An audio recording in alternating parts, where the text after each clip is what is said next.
I used to think I was pretty good at reading people, especially the people I loved. Especially Haley. We'd been together for 6 years, married for 4. Long enough to memorize the little things like the way she stirred her coffee counterclockwise when she was deep in thought or how her left eye twitched just slightly when she was lying. But that weekend I missed it. Or maybe deep down I didn't want to see it. The plan was simple.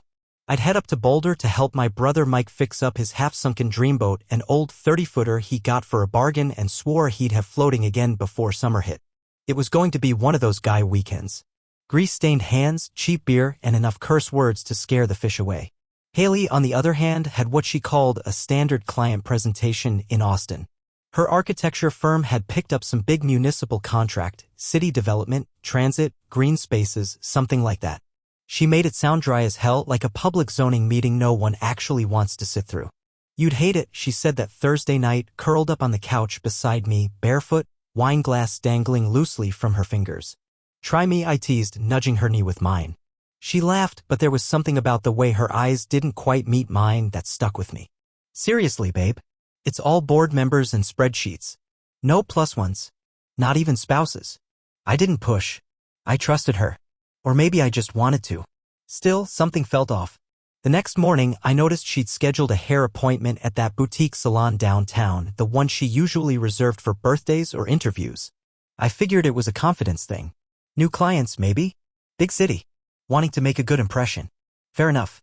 But then came the shopping bags. She came home with a slim black garment bag, smiling like she'd just bought a secret. I asked what she found and she shrugged it off. Just a dress. Something sharp. Gotta look the part. It was only later when she tried it on behind the bedroom door that I realized something was off. The fabric shimmered under the light. Charcoal gray, tight, elegant. Not something you wear to pitch parking structures and park benches. Is this for the meeting? I asked. She hesitated just a beat too long. Yep. They say presentation matters. Friday morning, she left early. Earlier than usual. No coffee, no breakfast, just a kiss on the cheek and the scent of her perfume, one I hadn't smelled on her before. Spicier than her usual floral stuff. New. You sure you don't want to come? She asked, her hand lingering on the doorknob. You already said it's just a meeting, I replied. She smiled, small and almost sad, and walked out the door. I stared at the space where she'd just been. Something inside me stirred. That twitch in her left eye, I hadn't seen it, but I'd felt it. The way she smiled without warmth, the careful way she packed, the faint smell of nerves in her perfume. Still, I shook it off. Maybe she was just stressed. Big weekend for both of us. I loaded up my truck with tools, snacks, and an extra flannel shirt in case Boulder turned cold. I called Mike, told him I'd be there by noon, and hit the road. The truth is, I spent most of the drive trying to talk myself out of feeling weird about Haley. I listed all the reasons her behavior made sense. She was just being professional. The dress was to impress investors. The perfume was a sample. I even laughed at myself for being suspicious. After all, what kind of guy doubts his wife for getting dressed up for work? But that uneasy feeling stuck with me. By Saturday, we'd gotten the engine mounts aligned and half the interior stripped. Mike was blasting classic rock from a speaker docked in the hull while I wiped years of grime off rusted bolts. It should have been one of those weekends I remembered for how simple it was. Then came the game. Mike and I always caught the weekend soccer matches at the Dugout, a little sports bar tucked between an auto shop and a laundromat. It's not fancy, wood-paneled walls, neon beer signs, and waitresses who call you honey without looking up, but the TVs are big and the nachos don't *CK. We were watching the Austin United game. I didn't even put it together at first. I wasn't thinking about Haley being in Austin. It was just background noise, commentary, *TS on goal, crowd chants. Then the screen panned across the crowd during a break in play. And I saw her. I swear my heart skipped a beat. She was wearing the dress, the charcoal gray one. The one she said was for her client presentation. Only she wasn't in a boardroom. She was in a stadium box suite, a drink in her hand, laughing with someone. Not someone from work. Not a client. A man. Tall. Broad-shouldered. Clean-cut, well-dressed. Confident. I saw her lean in toward him, her hand resting lightly on his forearm. He whispered something in her ear and she laughed, really laughed, the kind of laugh I hadn't seen from her in months. My stomach dropped. I blinked. Thought maybe I was seeing it wrong. But there was no mistaking it. Her hair. Her smile. That damn dress. Mike noticed I'd gone pale. You good? He asked, nudging my elbow. I didn't answer. I just stared at the screen until the camera cut away. The bartender came by to clear our plates, and I asked him what network the game was airing on. He pointed up at the screen, local Austin affiliate. Then it hit me. She wasn't just in Austin. She was at a soccer match. In a suite. With someone she hadn't mentioned. And this wasn't part of any meeting. Suddenly, the drive to Boulder, the boat, the bar, it all felt hollow. I reached for my phone. Opened our shared calendar. She'd marked today as client on-site review 10 to 5. I stared at those words. And I started to feel cold.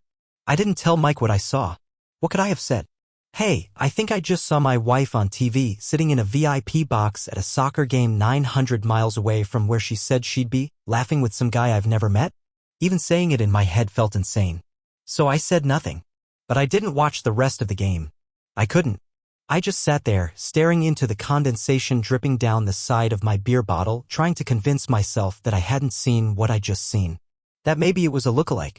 That maybe she got tickets last minute with coworkers. Maybe. But that seed of doubt? Once it's planted, it grows fast. That night, back at Mike's place, I couldn't sleep. I stared at the ceiling fan spinning above the pull-out couch, listening to the soft whir of blades and the occasional creak of old wood settling. My mind was reeling.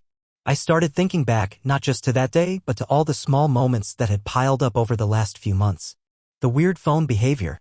The sudden new interests. The things I'd explained away at the time but now couldn't stop replaying. Like her wedding ring. She used to wear it like it was part of her skin.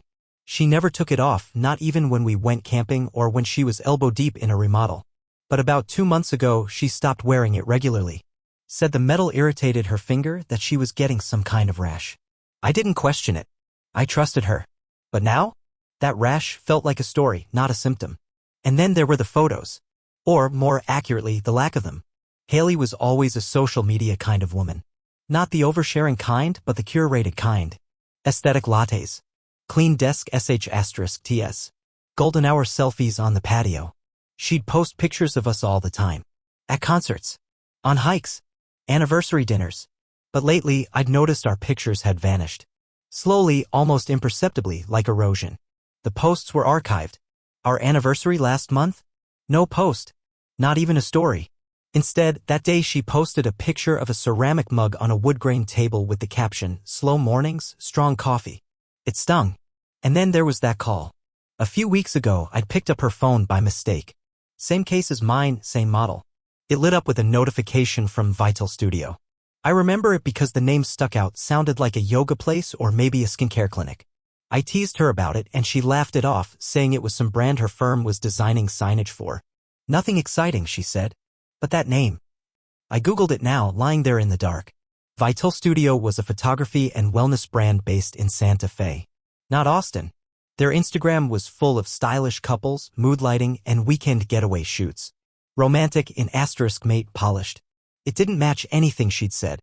And I started to feel sick. That's when I remembered something else, the hotel key card. It was maybe 3 weeks back. She'd come home from what she said was a firm retreat in San Diego. I'd unpacked her suitcase for her because she'd passed out on the couch. It was mostly work stuff, sneakers, slacks, laptop charger. But tucked in a side pocket was a hotel key card labeled Penthouse 14. She never mentioned staying in a penthouse. And when I brought it up the next morning, half joking, she blinked like she didn't know what I was talking about. Must have been a mistake, she said.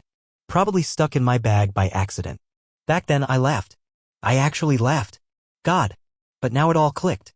The missed details, the rehearsed tone in her voice when she spoke about trips, the fact that she started buying new lingerie, things she'd once called impractical or too much. Lace. Silk. Satin with tiny tags that weren't her usual brands. I asked about them once and she said she just wanted to feel more feminine lately. I'd even thanked her for it. I thought maybe it was a rekindling. Maybe she was trying.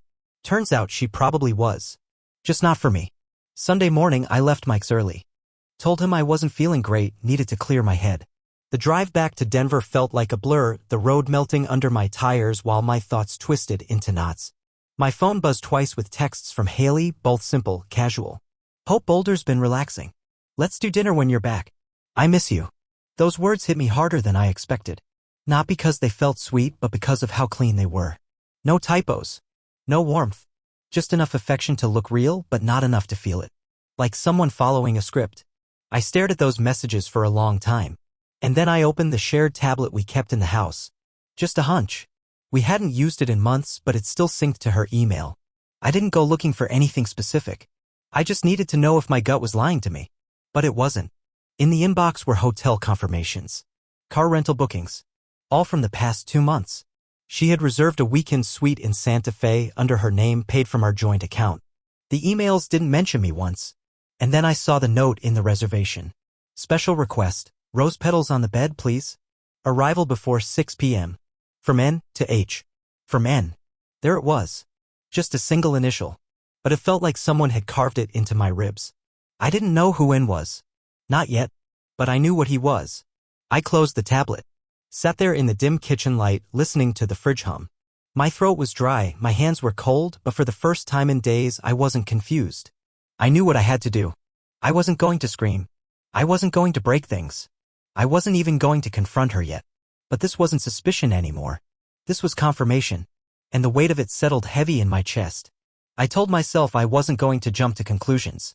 That maybe somehow the Santa Fe trip was work-related. That N was an assistant, a project partner, a typo. That the man I saw her with at the game was a client or a coworker or hell, even her boss. Maybe she just didn't mention the soccer match because it was last minute. Maybe it wasn't planned. But those excuses fell apart faster than I could invent them. That Monday, I was supposed to meet with a vendor out in Lakewood. I canceled it. My body showed up for work, but my brain was somewhere else entirely. I kept replaying that broadcast, the way Haley had leaned into that man's side, how comfortable she looked. Relaxed. Happy. Like she belonged there. And not with me. I started going through our shared bank account in more detail. The Santa Fe suite was only the beginning. There were dinners at restaurants I didn't recognize, out-of-town places that weren't near any of her work trips. A boutique wine shop in Taos. A reservation at something called Casa de Luna, which turned out to be a wellness resort for couples. Couples. Each receipt was another gut punch. Another lie told in silence. Another smile she'd given me while slipping away. She came home Monday night like nothing had happened. Still glowing from her client trip. She talked about how productive the meetings were, how she nailed a pitch for a new civic center. Her eyes sparkled and she sat across from me eating leftover curry like nothing was burning down between us. I studied her while she talked. Her gestures. Her tone. The way she avoided looking at my face for too long. That night, while she was in the shower, I opened her laptop again. It was still logged into her firm's Slack, and I clicked into her messages. There wasn't much. She'd been careful, cleared out most of her DMs. But one thread remained. The most recent was from 3 days ago. Just a single message. Still thinking about Saturday. Counting the days? N. No response from Haley. But none was needed. I didn't sleep that night. I just lay there, staring at the ceiling, listening to her breath rise and fall beside me like it always had. Tuesday night, I went to the dugout again. I told her I needed a guy's night. She didn't blink. Just smiled and said, "Have fun. You deserve it." The bartender was running the same local sports highlight reel they always played late. Clips of high school basketball, minor league baseball, and then there it was again. The Austin United feature. A segment I hadn't seen before, this time from a different angle. I froze. The camera lingered longer this time. There was Haley again. That same dress. Same glass in hand. But this time it wasn't just laughter. The camera caught it. He leaned in and kissed her. On the lips. A quick, practiced kiss. Not the awkward kind. Not a first-time mistake. It was the kind you give someone you're used to kissing. Haley smiled afterward. Said something into his ear, then leaned into his shoulder. It wasn't grainy. It wasn't unclear. It was her.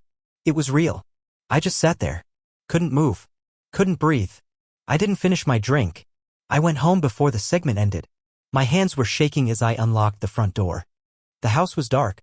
She had gone to bed already, probably thinking I was still at the bar.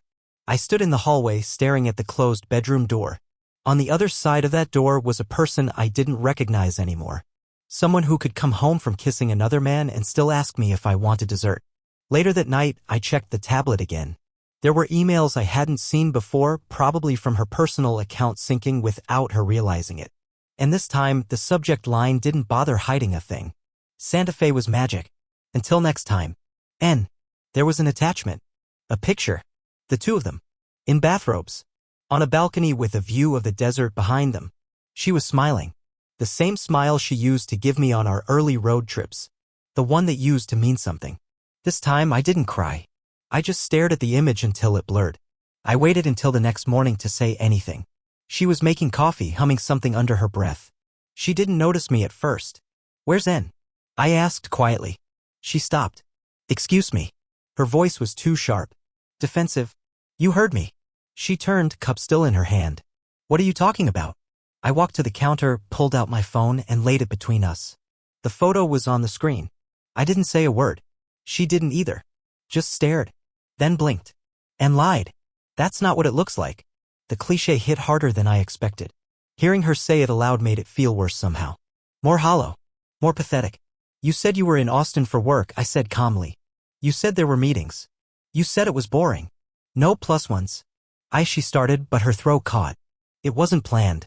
It just happened. And it's not serious. I swear. It was a mistake. A mistake you planned. Booked. Posed for. I didn't mean to hurt you." But she had. And now I was staring at the person who did it, realizing she wasn't even trying to deny it anymore. She just stood there barefoot, still in her robe, holding a mug like that would ground her in reality. "Who is he?" I asked. She didn't answer. "Tell me his name." "Nothing." "I'm not asking because I want to hurt him," I said. "I just want to know what kind of man replaces a husband without ever meeting him." Still nothing. She just stared down at the counter like it would give her an escape hatch. When she finally spoke, her voice was barely above a whisper. "I didn't think you'd ever find out." She didn't say sorry. She didn't cry. She just stood there. And I realized then she hadn't just betrayed me. She'd left me emotionally months ago and was just waiting for the physical to catch up. That was the moment everything broke. Not the picture. Not the kiss on TV. But that one sentence. "I didn't think you'd ever find out." Because she didn't regret what she did. She regretted that she got caught. I didn't say anything right away. When someone tells you, flat out, "I didn't think you'd ever find out," there's this moment, this space between your last breath and the next, where your body doesn't quite know what to do.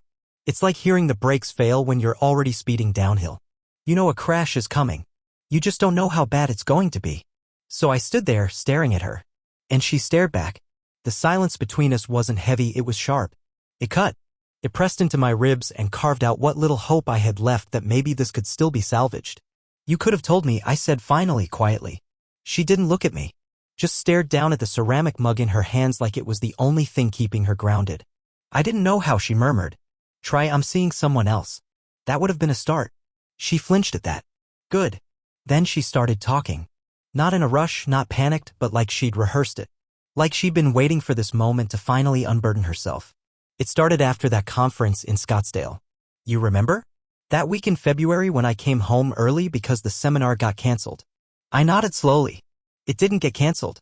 I didn't say anything. "I met him there," she continued, eyes still locked on her mug. "We ended up in the same breakout group. He made a dumb joke about how every architect wants to design a legacy project. I laughed. And I don't know. It just snowballed from there. His name is N, I said, more to myself than to her. She hesitated, then gave the tiniest nod. "Nathan." "Of course it was. He's married." "No," she said quickly, too quickly. "Divorced. Long time ago. He lives in Santa Fe. He's a consultant. Urban development stuff." I let that sit. "He know about me?" "Yes," she said, this time without hesitation. "From the beginning."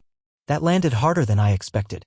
The idea of this man, this Nathan, knowing about me, about us, and still moving forward, it made my skin crawl. "So what was the plan, Haley?" I asked, finally letting some bitterness slip into my voice. "Were you going to just keep lying forever? Keep taking client meetings until one of us couldn't keep the story straight?" Her eyes filled with something like shame, but it wasn't enough. "I didn't have a plan," she admitted. I didn't feel like me anymore.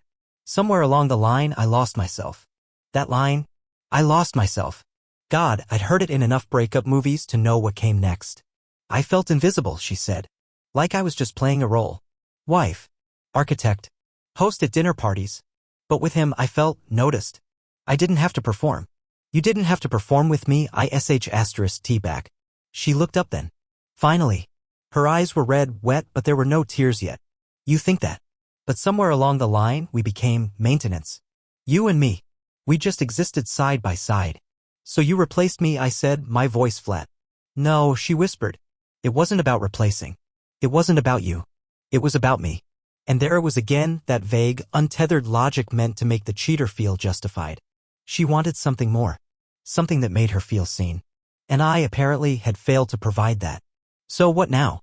I asked, arms crossed. Are you going to him? I don't know, she said. He doesn't even know I'm telling you this. I haven't decided anything. Wrong answer. Let me help with that, I said. Then I turned, walked out of the kitchen, and went straight to the bedroom. I pulled an old suitcase from the closet, the one we used on our honeymoon, and tossed it on the bed. Within 10 minutes, I had her clothes stacked beside it. Neatly. No yelling. No dramatic tearing through drawers. Just clothes, shoes, and her worn-out copy of The Fountainhead, which she insisted every architect had to read at least twice. I zipped the suitcase and carried it to the front door. She followed me, finally crying. Real tears now. Her voice cracked, shaky.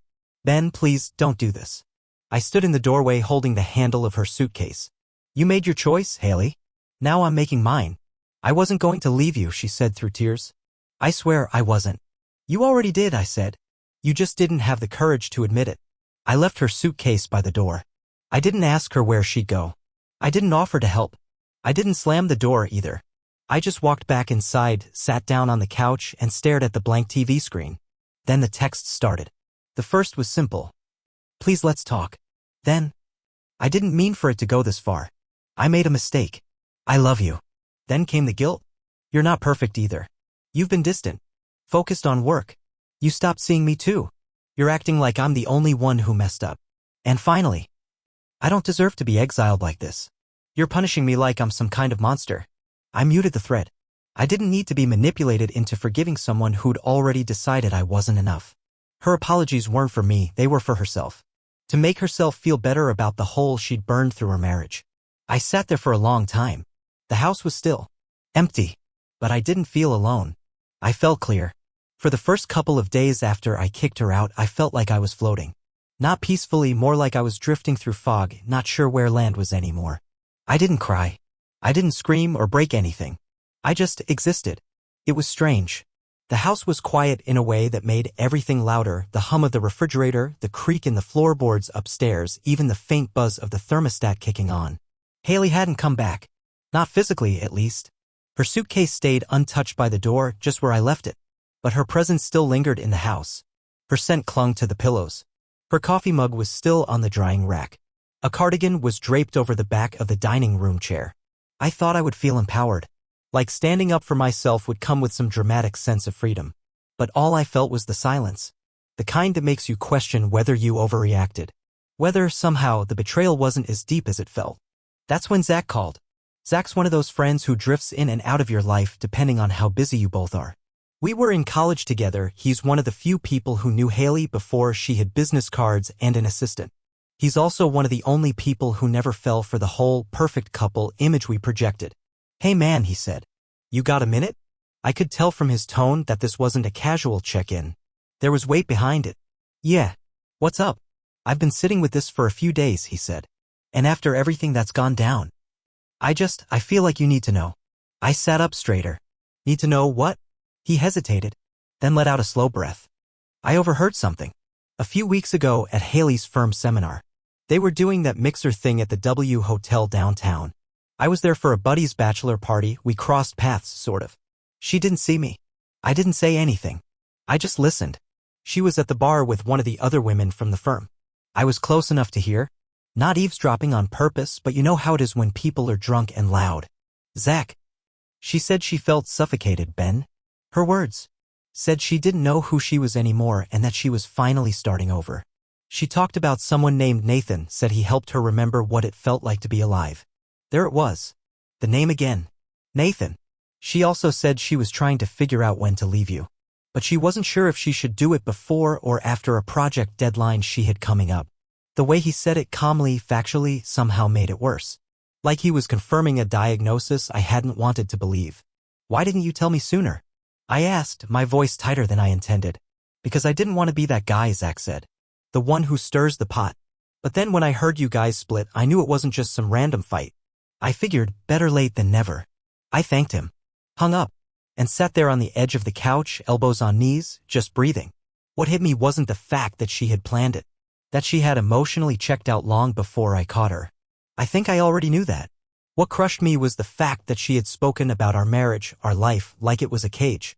Like I was the thing holding her back. And the worst part? I hadn't even seen it coming. All those long conversations we'd had about our future. The nights we sat on the patio talking about starting a family, remodeling the kitchen, taking a trip to Oregon. None of it was real to her anymore. She had made those plans with her mouth while making other plans with her heart. Later that night, I logged into our old shared photo archive. Just to look. Just to see if maybe I could find something to hold onto. Some reminder of who we used to be. The pictures were still there, our wedding, our first apartment, birthdays, lazy Sunday mornings. I scrolled through them slowly, one by one. At first, I smiled. Then I didn't. I started to notice it. The slow fading of us. In the earlier photos, she looked genuinely happy. Bright-eyed, relaxed. As time went on, her expressions changed. Her smiles got tighter. Her posture more formal. Somewhere between the 3rd anniversary and our last vacation together, something in her eyes dimmed. And I never noticed. Or maybe I did, and I just refused to see it. That night, I boxed up what was left of her. The mug. The cardigan. The framed photo of us in Tulum. Everything went into a bin-marked office, a lie that made it easier to carry. Then I took her suitcase, opened the front door, and gently set it outside. I didn't slam it. I didn't attach a note. I just let it sit there like a line drawn in the sand.